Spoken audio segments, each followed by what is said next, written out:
I think that I would say that the worst thing that happened to me was to be accepted at vets when others were getting rejected. What? Yes, when others were getting rejected at vets, I got accepted. And that is the worst thing. That was the worst thing.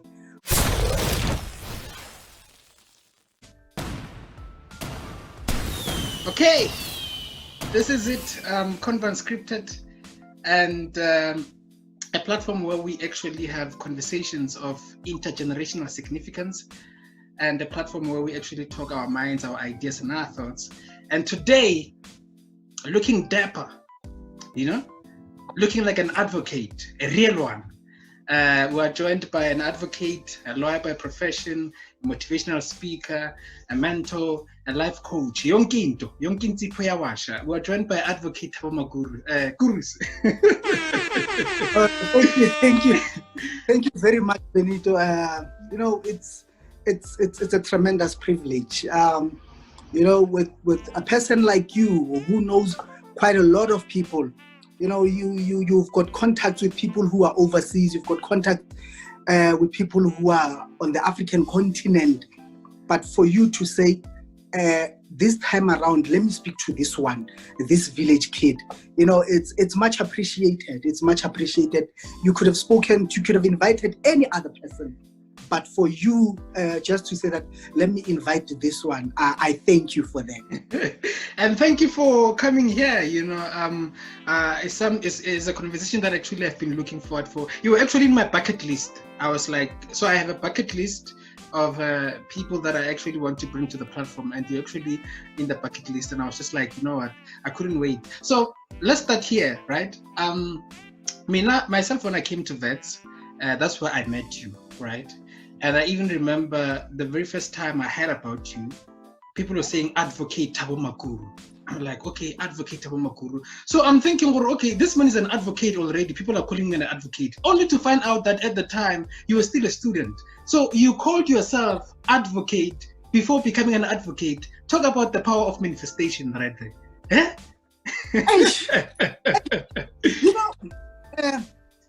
Now I'm Christian. I believe that I'm a deeply spiritual person. Yeah. When God created this beautiful earth that we find ourselves in, sure, He did not really get into work and started structuring and building, but it was created through the word.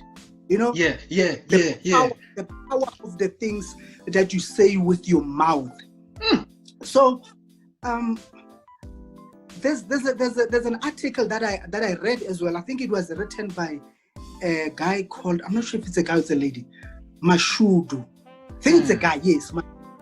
And he says in the article that God does not always call the qualifiers, but He qualifies the called.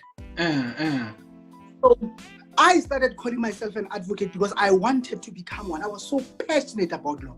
Yeah. And each and every person that I would interact with, they'd always say that you're going to make a good lawyer. You are going to make a good lawyer. And this name started a long time ago when I was probably in high school, if not primary. So my mentor is the one who was like, boy, when I looked at you, you are so smart. I don't know how he noticed that. I mean, I'm just a simple village boy from a place in Denelton. Yeah. But you are so smart. What are you going to study when you grow older?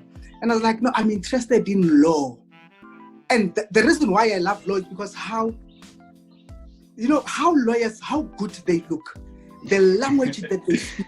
Sure. And this is the funny thing that we used to say. We would say that the first thing that you'll buy as an engineer, when we used to tease engineer until we started understanding life works differently, would say best thing that you'll do as an engineer, you'll buy this blue coat, you'll buy those ones. The second thing that you'll do is to buy a buggy. That's the funny thing that we used to say about engineers. And we're like, with lawyers, we'll be driving nice cars like Jaguars, and in the back seat there will be our robes, the gown that we wear when we go to.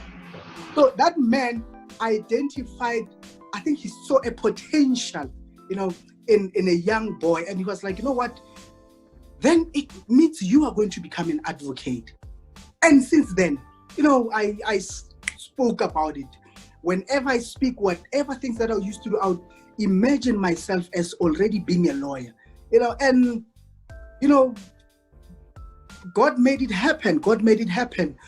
It was a rough and bumpy road, but at the end of the day, I managed to get this qualification and be admitted and enrolled as an advocate of the High Court. Indeed. You know what you're talking about is quite, and I think it made sense to me as well once I started reading. I started understanding the whole concept of faith, actually how it works. And I think that is another part that is actually missing within the religious aspect, that we're just told that have faith, but we are not taught how to actually package that. So there is a book that I'm even reading now called The 5 a.m. Club.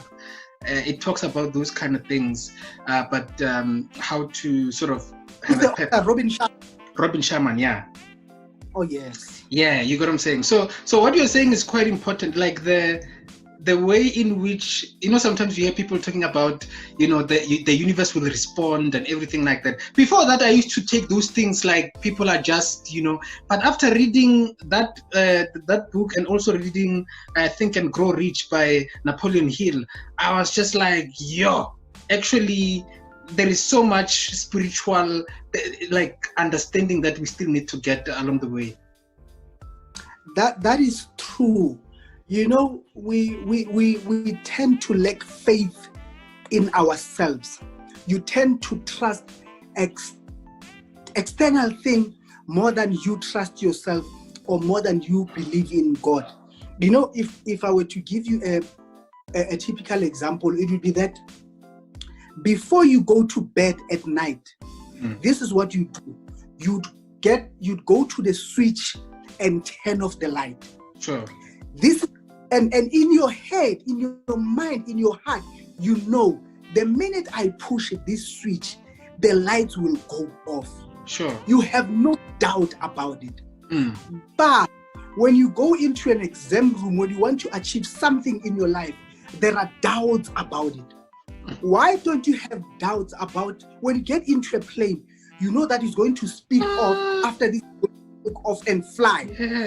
But you never have doubt about it. The minute you get into a plane, you sit down, you don't even have, not even a single doubt, not even an inch, a piece of it. But when it comes to spiritual things, when it comes to things that needs to manifest in our lives, you find people having doubts. Even when you pray, when you're asking God for something, to say like, Father, I'm going for an interview. May you please, I'm pleading with you, Lord, help me get it.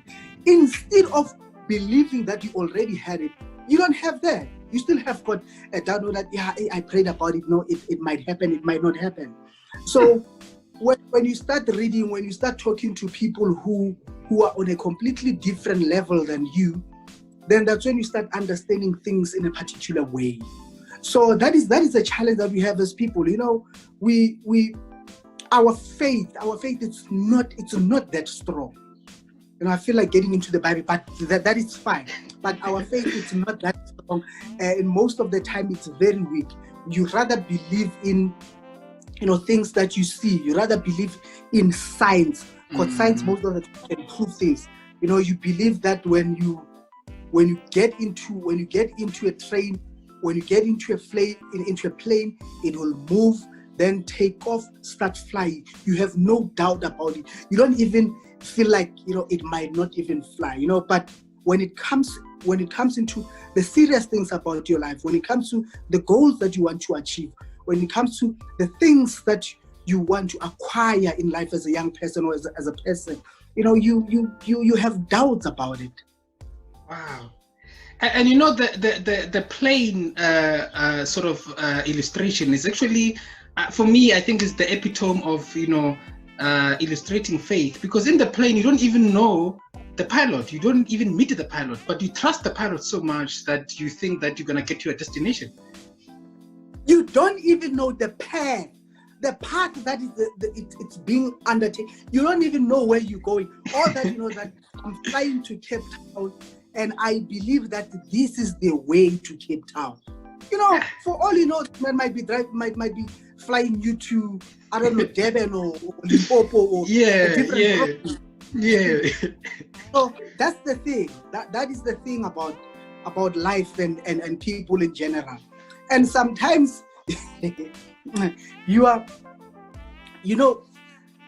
there are people who don't believe much in themselves.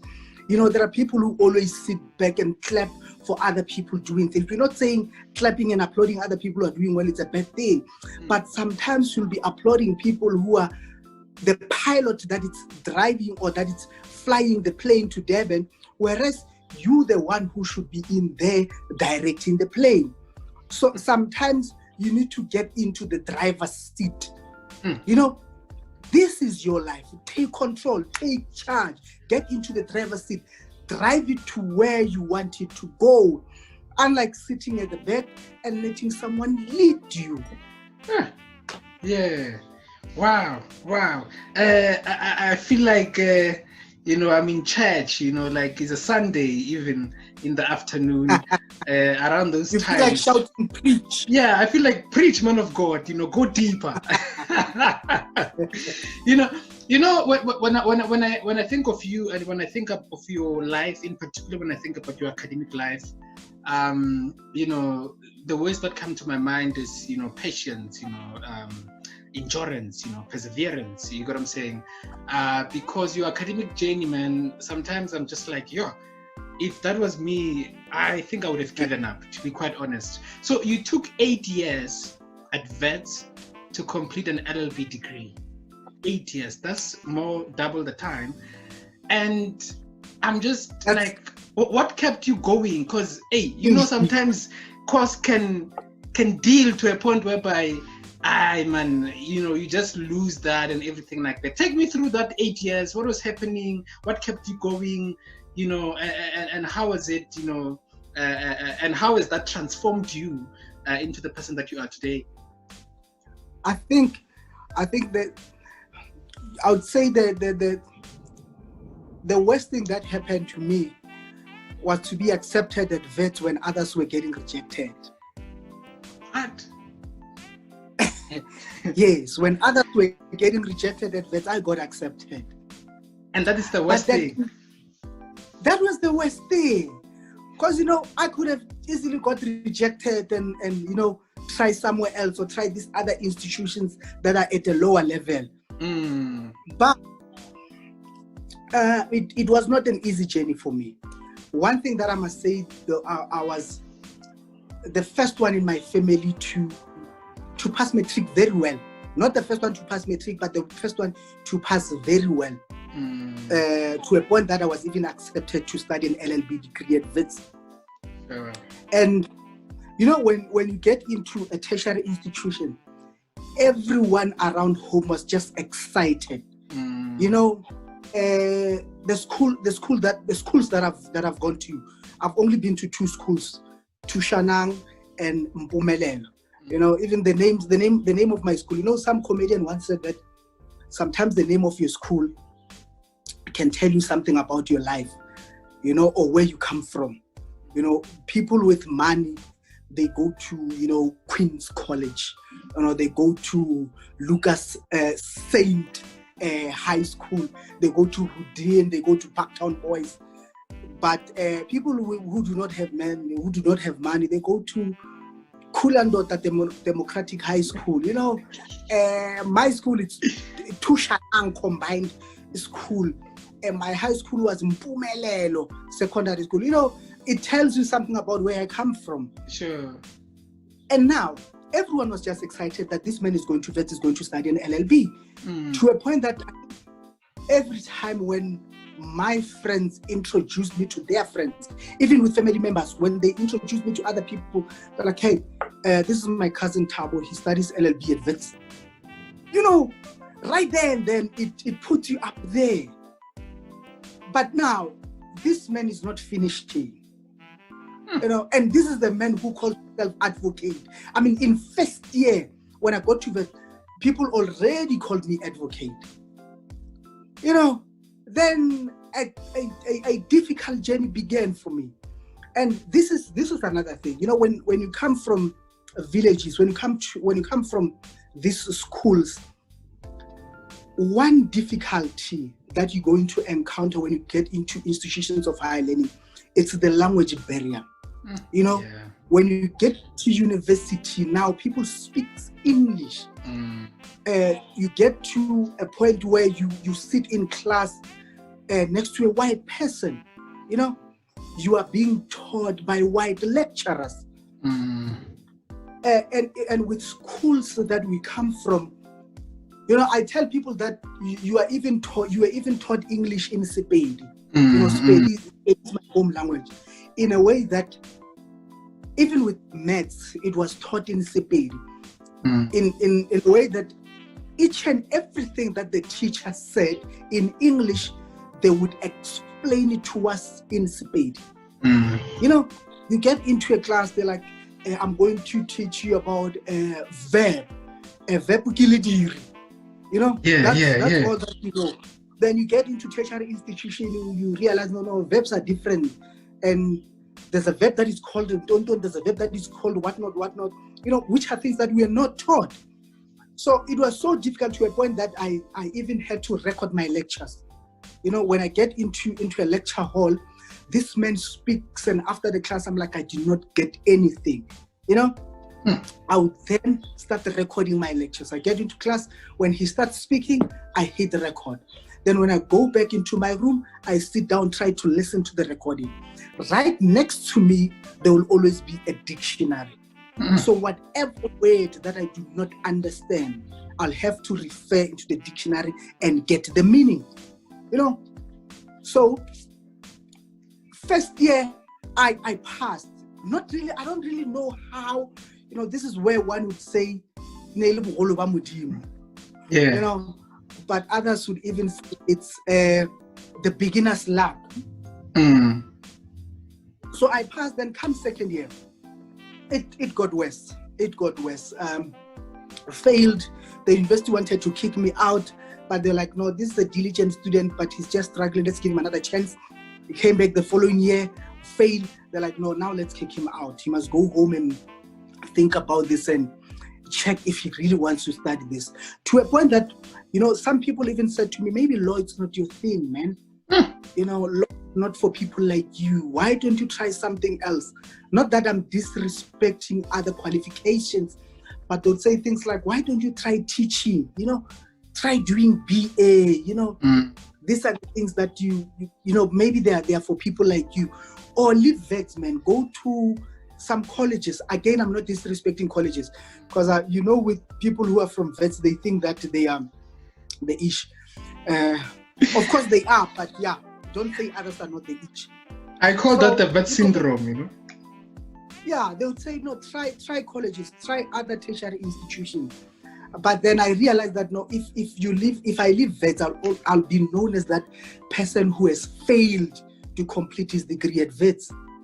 So that's why I had to come back and push. It was so bad to a point that people who believed in me, people who used to say, what, when my child gets into matric, I need him to talk to you, Thabo, so that you can guide him. Law, maybe go vets.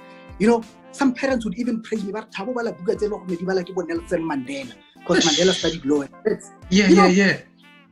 But when courses started dealing, when I started feeling and not doing well, now the same parent, when the child says, I want to study law and I think I'll go to it, then the parent will like, no, you see what law is doing to people like Thabo. So you cannot go to that tertiary institution and don't do law. So I was an example of someone who had failed. But tell you what, one thing that one can never take away is the support system that I got from my family was just amazing. Of course, as a single parent, my dad passed on in a couple of years back. But the support that I got from my family was amazing. And then, some people would even go to an extent that they would even say, no, this man is no longer studying at Wits. He's probably selling drugs, go Johannesburg with some Nigerian people. Those are the things that he does. This man is not studying anymore. But then I had to keep pushing. The story of Nelson Mandela also got excluded at Wits. He completed his law degree after 46 years. And he did that through UNISA. So if it took Mandela 46 years to complete a law degree, then I was like, in 8 years, I've done well. Sure. But the point is that, have goals, man. Look at something that you want to achieve and chase it like the last bus that you are not supposed to miss. Growing up in the villages, there would be people, we call it a wall fence, and sometimes you try to look through the wall fence. On the other side, there's a tree, a peach, perekis. You had to jump, look at it, see it, come back this side, hustle hard to achieve what you have seen. So this is the same thing with life. Look at your goals, look at the things that you want to achieve, and work hard with everything that you have to achieve the things that you want. It might not happen today, it might not happen the following day, it might not even happen next year, but eventually it will happen. And if it's not happening, it's not eventual. It's not the end of the road. And I guess the feeling was so high and very much, I'm trying to understand the feeling. How was the feeling when you graduated? Because I remember you graduated in style, man, wearing the Scottish thing, that was unusual, And then also, and also the feeling when you were getting, admitted in the High Court as an advocate. Take me through those two feelings, man. That must be some bomb of feelings right there. It's so sad that you spend 8 years doing a 4-year degree program. Sure. And that gives you less than a few seconds to walk across the stage with that piece of paper. And unlike other institutions where you'd be permitted to, ululate and do nice things in jubilation of what you have acquired, that does not entertain that. They just want you to come, clap, then walk past. But I feel like the institution did not really celebrate me. And, but for me,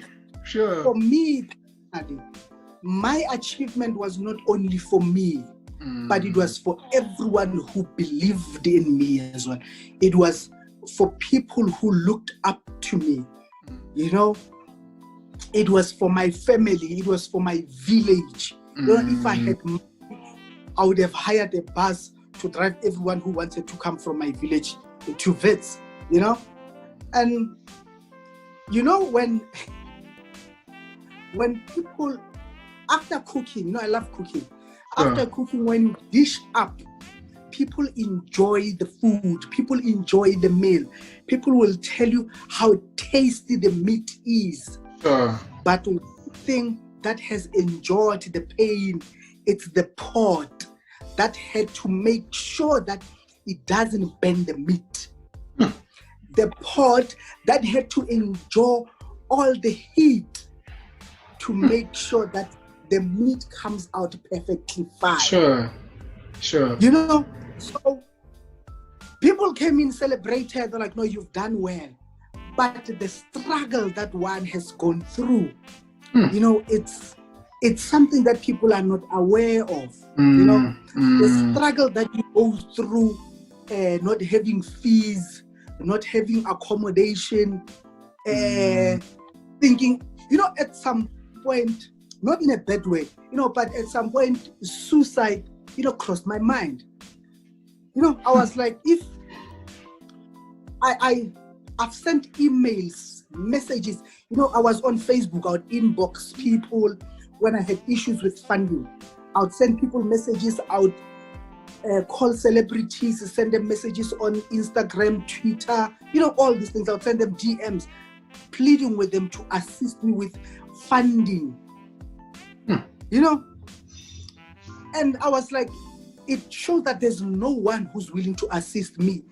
If I were to print out all these documents, all these people that I've spoken to, and just have it in a file, and then go to Senate House and jump off the 11th floor and die, so that people can learn that when we ask them for help, we are really desperate. We really need to be assisted. You know, you have you. Let me just unmute some people here. Just wait a bit. You have. Okay.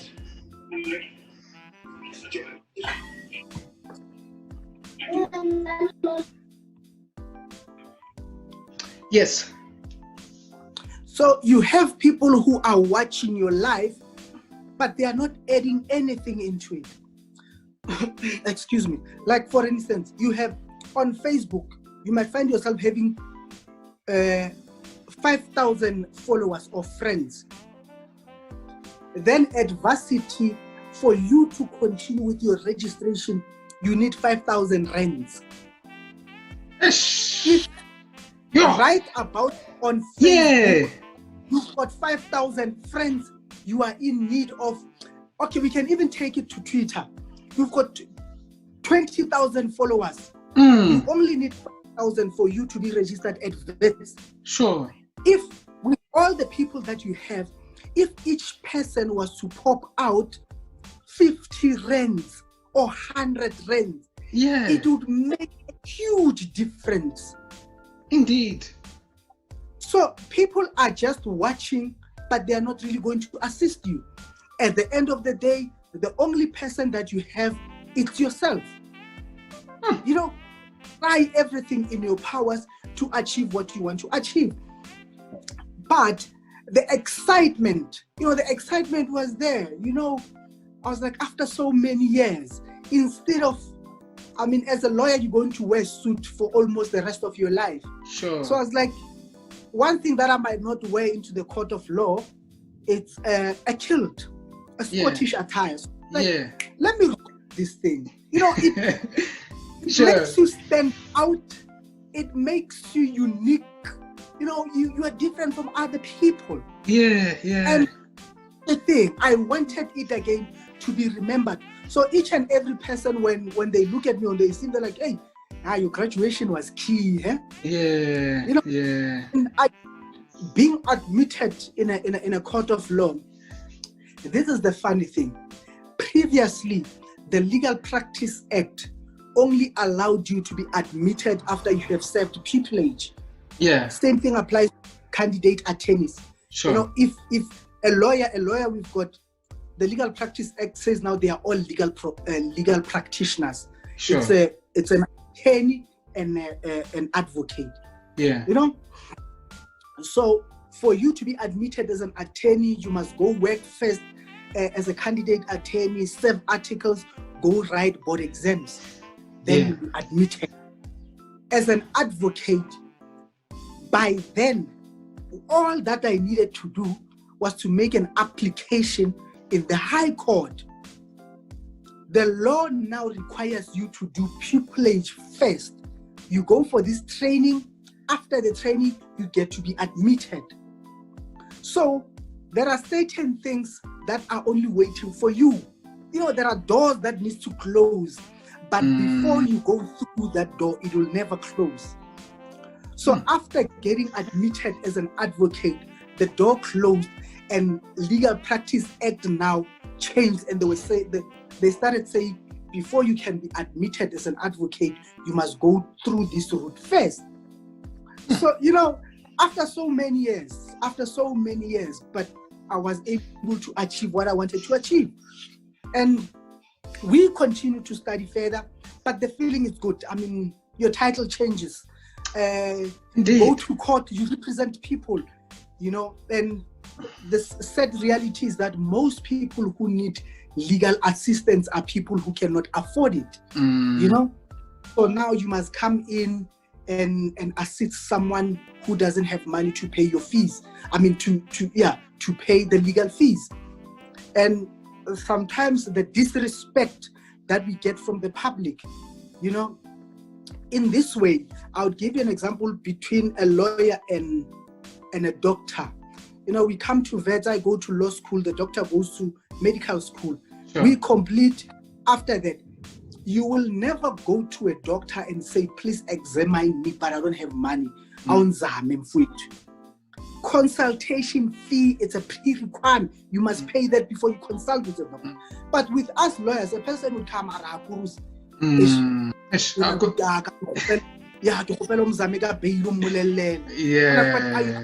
my services, I charge this. But they're like, I'm afraid to market our pillen. You see, I mean, this is my profession. I struggle for 8 years of that for this. You're supposed to pay me for my services. You know, others would come with contracts and say, go through this contract and tell me if it's a good thing for me to. And I'm like, I charge this much. I'm afraid to. You know? And after you go through that, you show them that, look, here and here, this clause means that, don't do that, don't. Like, keen observation. I'm like, it's not keen observation. I was trained to do this. These are the things that I can see. These are the things that I look at. You are not a trained person when it comes to legal matters. Hence, you cannot pick out these few things, you know? Yeah. But the feeling is good. You get to assist people. Some people will just say, others like, and you know, we sometimes understand, but sometimes I get to be very arrogant and be like, no, I cannot. I'll refer you to a friend of mine. You know, you don't know that person, they're obviously going to charge you. Yeah. No, that's that issue. Yeah, no. I see. We are also joined here by Howard Hobiane. I'm not used to the word Howard, you know. I'm used to Hobiane, just Hobiane, this word. Hobiane, I know that you're very close to Makuru. What are some of the things that you have learned from the man in your friendship, you know, ever since? Is that a question to Hobiane? Yes. Oh. Is he here? Hobiane? Yeah, he said that he's traveling, but he'll try to join. So yes, he's there, and he says he's muted. Oh, sure. Okay. No, it's okay now. It's okay. Yeah. Hobiane, how's it, man? Okay, no, guys, I can't do the video call. Sure. Yeah, I'm good. Thanks, pen. Yeah. Wait, I didn't get your question. What did you say? I was saying that I know that you and Makuru, you know, you are very close. I remember even seeing you guys at church there. I would see you guys at church together, you know, those vibes and everything like that. So I just wanted to know what is it that you have learned from Advocate Thabo Makuru in your years of friendship? Okay, hey, it's actually a lot, eh? I wouldn't actually number them. It's actually a lot. I feel like to be honest, I feel like I'm where I am today because of the major contributions that he actually did. Actually contributed in my life. I also feel like I also managed to obtain my degree because of his motivations, his contributions. I survived vets actually because of this man, and I always say this. So it's actually a lot, man. I wouldn't actually number them. It's actually a lot. But one of the most outstanding things about Thabo Makuru, it's his perseverance and his wisdom. You know, if ever you sit with this man for at least 10 minutes and you guys speak about serious things, you're actually gonna learn a lot. Yeah. So it's actually a lot of stuff. I had a bit, I can't literally pinpoint, but it's actually a lot of stuff. He contributed a lot in my life. Sure. And what would you like to say to Thabo Makuru, Hobiane? Just coming from what you say you have learned, what message would you like to say to him?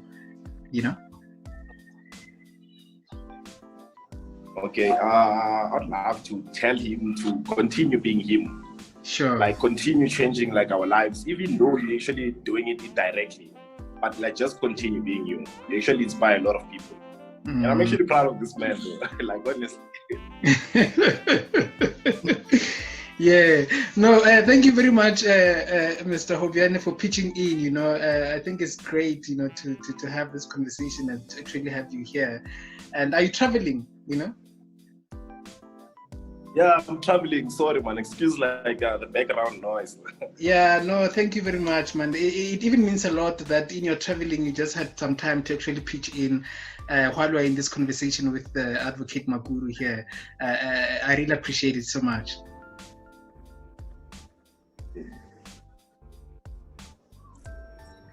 Okay, now you're welcome, Ben. Okay, sure, Hobiane. Okay, no, cheers. Let me pass. Away. Thank you, man. Sharp, wait. Sure. Away, boy. And what does that make you feel when you hear people say something like that? That's my boy. That's my Sure. Hobiana is Tsapos. He's one of those guys. When two things that could happen to you, as out. You can go to prison and your friends will come see you and be like, ish, hard food, buy you food. Yeah. There'll be another friend, if you find yourself in prison, he'll be next to you and say, man, we messed up. That's Hobiane for you. Yeah. No, I see.